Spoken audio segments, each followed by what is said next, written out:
గురుఖాన్ శ్రీనగర్లో పాక్ డ్రోన్లు కూల్చేసిన భారత సైన్యం. పాక్ సరిహద్దులోని రాష్ట్రాల్లో అలర్ట్.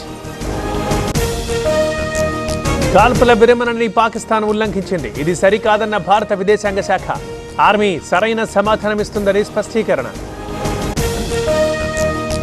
ఉదయం పాక్ సరిహద్దుల్లో సాధారణ పరిస్థితులు. భారత్ హెచ్చరికతో పాక్ వైపు నుంచి ఆగిన దాడులు. బోర్డర్ రాష్ట్రాల్లో అప్రమత్తంగా ఉన్న భారత బలగాలు. పాకిస్తాన్కి IMF ఆర్థిక సాయంపై భారత్ సీరియస్. పశ్చిమ దేశాలు తమ ఆలోచన విధానం మార్చుకోవాలి. ప్రశ్నించే హక్కును కోల్పోయాయన్న జైశంకర్. పాకిస్తాన్ గగనతలంపై ఆంక్షలు ఎత్తివేత.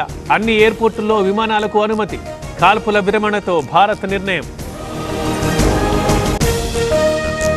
సోఫియా ఖురేషీ, వ్యోమికా సింగ్ పేరుతో ఎక్స్లో ఖాతాలు. అవి ఫేక్ అకౌంట్స్, నమ్మొద్దు అని ప్రకటించిన PIB. ప్రజలు అలర్ట్గా ఉండాలంటూ సూచన. కాసేపట్లో వీర జవాన్ మురళీ నాయక్ అంత్యక్రియలు. ఓయసిస్ జనని యాత్ర తెలుగు రాష్ట్రాలలో మొట్టమొదటిసారిగా మొబైల్ ఫర్టిలిటీ క్యాంప్. నివాళులర్పించిన లోకేష్, అనిత. ఆఖరి వీడ్కోలుకు తరలి వచ్చిన స్థానికులు. ఏపీ లిక్కర్ కేసులో సిట్ విచారణ వేగవంతం. విచారణకు రావాలని ధనుంజయ రెడ్డి సహా ముగ్గురికి నోటీసులు. హాజరయ్యే అంశంపై సందిగ్ధత. సీతారామ ప్రాజెక్టు పురోగతిపై మంత్రుల సమీక్ష. పాల్గొన్న భట్టి, ఉత్తమ్, పొంగులేటి, తుమ్మల. పెండింగ్ పనులపై చర్చ. ఇవాళ తెలంగాణ వెబ్సైట్ ఫలితాలు రిలీజ్ చేయనున్న సీఎం రేవంత్ రెడ్డి. ఉదయం 11 గంటలకు విడుదల. రేపటి నుంచి ఏపీ హైకోర్టు వేసవి సెలవులు. జూన్ 16 నుంచి మళ్లీ కార్యకలాపాలు. అత్యవసర కేసులు మాత్రమే విచారణ. శ్రీవారి దర్శనానికి 12 గంటల టైం. 21 కంపార్ట్మెంట్లలో వేచి ఉన్న భక్తులు.